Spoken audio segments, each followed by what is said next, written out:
Okay hi. सो अब हम करेंगे numericals electrostatics chapter 11 HSC board Maharashtra board के फिजिक्स के लिए, है ना।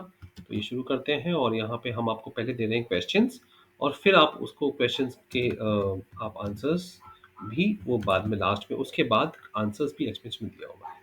सबसे पहले आप ट्राई करिए क्वेश्चंस। फर्स्ट क्वेश्चन आपकी स्क्रीन पे ये रहा।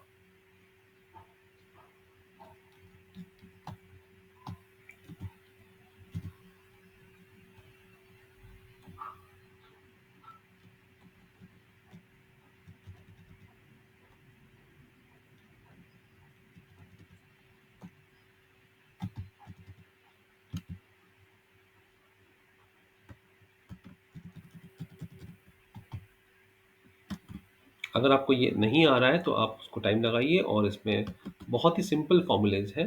इस चैप्टर में बहुत सारे फॉर्मूलेज हैं नहीं, जो भी हैं आप उसको ट्राई करेंगे। सेकंड क्वेश्चन मैं आपको दिखा रहा हूँ।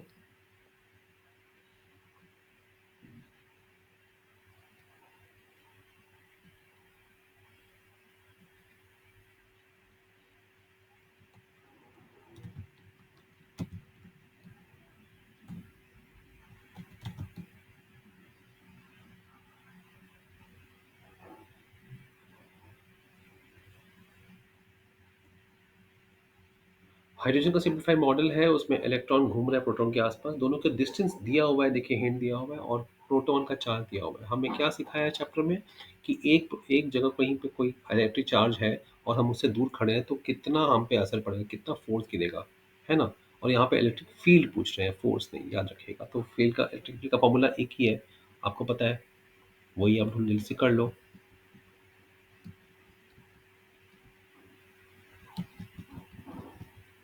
फॉर्मूला आता है ना आपको, ट्राई करेंगे आप, ट्राई करिए, होता है तो अच्छी बात है, नहीं होता है तो लास्ट में हमने इसको एक्सप्लेन भी किया हुआ है, ठीक है। अच्छा, ये तीन चार्ज दिए हुए हैं ट्रायंगल में, आपको पता है फिर क्या होता है कि एक का चार्ज दूसरे पे है, दूसरे का दोनों का चार्ज इस पे गिरता है। तो आप एक का पहले एक का मानेंगे कि इसका मुझ पे क्या असर पड़ रहा है और फिर इसका मानेंगे, तो ये ए की बात कर रहा है। तो हमें क्या करना है, बी का ए पे क्या असर पड़ता है वो, और सी का क्या असर पड़ता है वो, फोर्स। दोनों का फोर्स को जोड़ना है ना। और ये एक ट्रायंगल की तरह बना हुआ है, तो आप इसको फिर उसमें से आप फॉर्मूला निकाल सकते हैं, इजी है।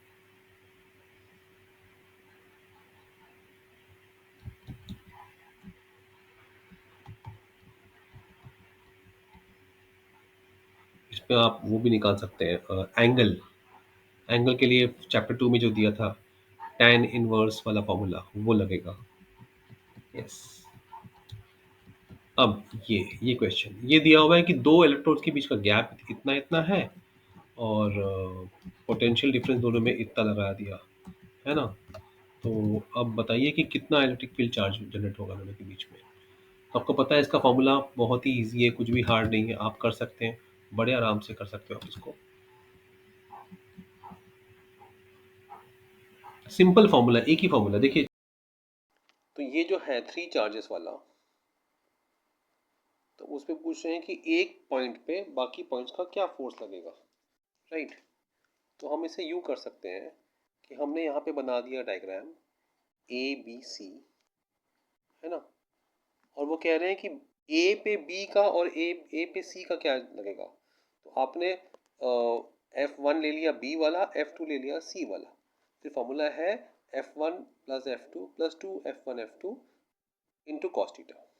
तो पहले आप F1 निकालेंगे फोर्स, आपको वो फॉर्मूला पता ही है, क्या फॉर्मूला है फोर्स का, वो भी लिख देता हूँ आपके लिए। F is equal to Q1 Q2 upon 4 pi epsilon r square, right.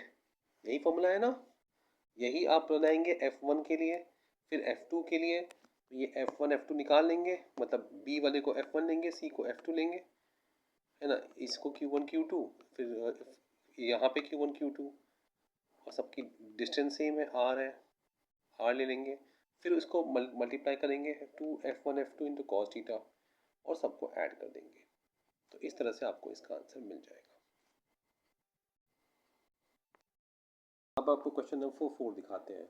इसमें दिया हुआ है कि गैप इतना है, पोटेंशियल इतना है, तो आपको लगेगा कि अरे ये तो बहुत हार्ड क्वेश्चन है, अब हम लोग कैसे निकालेंगे। लेकिन वो पूछ क्या रहे हैं, हमेशा ध्यान दीजिए, इलेक्ट्रिक फील्ड, और इलेक्ट्रिक फील्ड का फॉर्मूला सिंपल सा है कि E is equal to V upon D.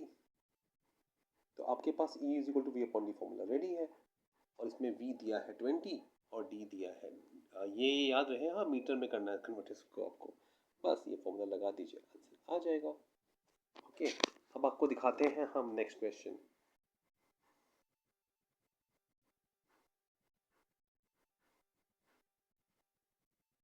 ये वाला क्वेश्चन 3 पॉइंट चार्जेस वर्टिकल, ये वाला क्वेश्चन है।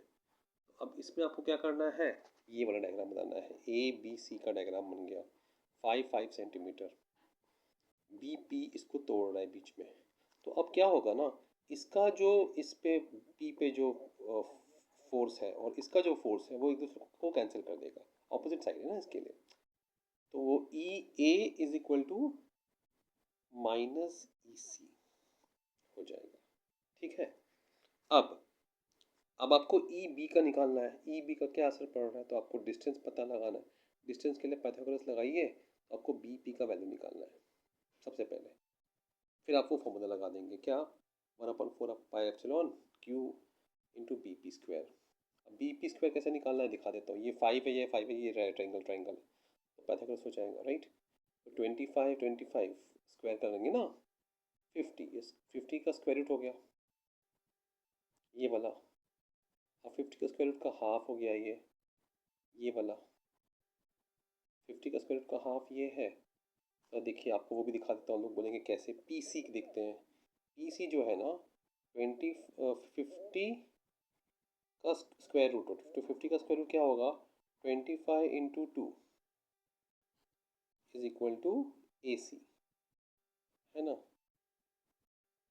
इज इक्वल टू 5√2, ठीक है। ये हो तो पी सी उसका हाफ होगा, तो पी सी 5√2 का हाफ, मतलब 5√2 को हाफ कर देंगे, है ना।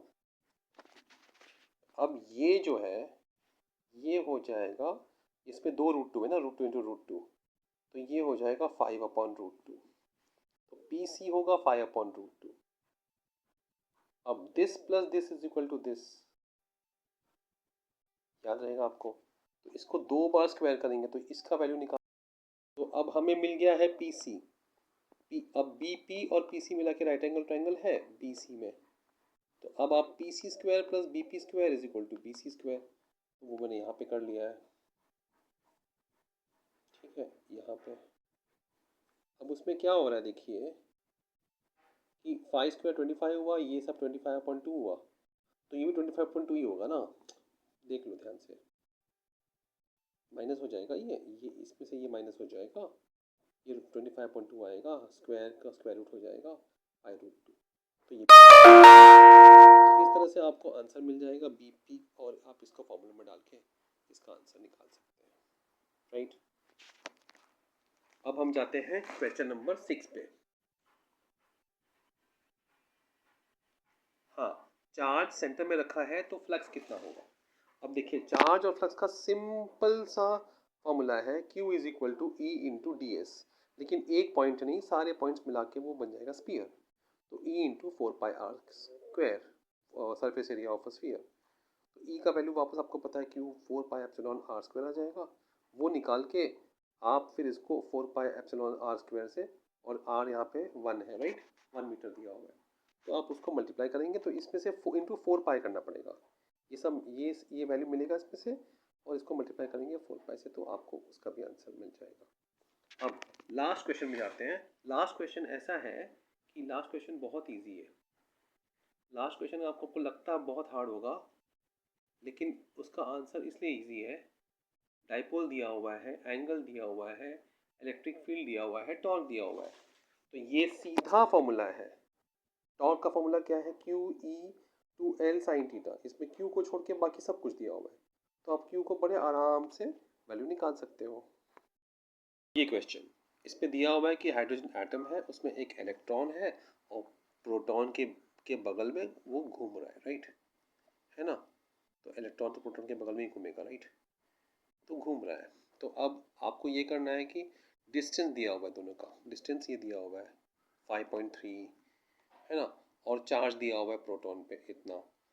तो सिंपल है, आपको ये फॉर्मूला लगाना है Q, और इस पर देखिए इलेक्ट्रिक फील्ड पूछा हुआ है, राइट। इलेक्ट्रिक फील्ड पूछ रहे हैं वो लोग, फोर्स नहीं पूछ रहे। तो Q अपॉन आर स्क्वायर आ जाएगा। तो Q है जो चार्ज वो 1.6, 1/4 एप्सिलॉन 9 हो जाएगा, और आर स्क्वायर 5.3 का स्क्वायर। तो आप फॉर्मूला लगा लीजिए और आपको आंसर झट से मिल जाएगा। ये इसमें और कुछ आपको करना है नहीं, बहुत इजी क्वेश्चन है। क्वेश्चन नंबर 1 का देखते हैं आंसर। इसमें क्या दिया है, इलेक्ट्रोस्टैटिक एंड ग्रेविटेशनल फोर्स।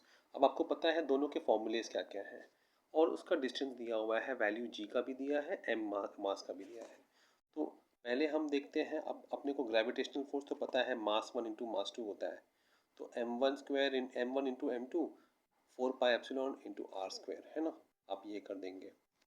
फिर आप दूसरा यहाँ पे F इज इक्वल टू, बस यही है, ये आपका आएगा कितना सेम सेम है ना, इलेक्ट्रोस्टैटिक और ग्रेविटेशनल। इलेक्ट्रोस्टैटिक में Q1 Q2 आएगा, M1 M2 नहीं आएगा, Q1 Q2 आएगा, और आर स्क्वायर आएगा। तो ये दोनों को आप आराम से कंपेयर कर सकते हैं, और डिवाइड करेंगे तो आपको पता चलेगा कि कौन सा फोर्स ज़्यादा है और कितना गुना ज़्यादा है। ये जब वो कंपेयर कह रहे हैं तो आपको वो भी करना होगा। तो जस्ट आपको बस वैल्यू डिवाइड करनी है, राइट। और इनफैक्ट आप यहाँ से ही डिवाइड कर सकते हैं, आपको वो करने की ज़रूरत नहीं है। आप F1 F2 इसको F ई, इसको एफ जी ले लीजिए, इसको एफ ई ले लीजिए। तो आप इसको यहाँ पे एफ वैल्यू कंपेयर करने को कहा गया, राइट। तो आप एफ जी ले लो और एफ ई ले लो, तो ये दोनों कट जाएगा, है ना। आर स्क्वायर कटेगा, m1 अपॉन m2 रह जाएगा। उसी से आपको मालूम पड़ जाएगा हाँ वो कितना गुना है। सिंपल सा ट्रिक है।